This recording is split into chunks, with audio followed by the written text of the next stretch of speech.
पावसापासून संरक्षण व्हावं या हेतूने लिंबाच्या झाडाखाली आडोशाला आजोबांसह थांबलेल्या बहीण भावांपैकी एका 9 वर्षीय बालकाच्या काही अंतरावर वीज पडली.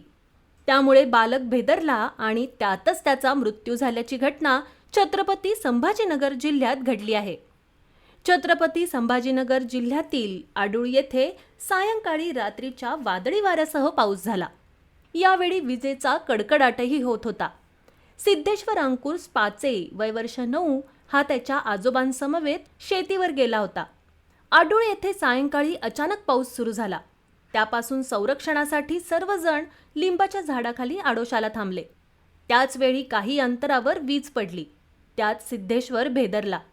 त्याला रुग्णालयात नेण्यात आलं. तेथे त्याचा मृत्यू झाल्याचं वैद्यकीय अधिकाऱ्यांनी सांगितलं.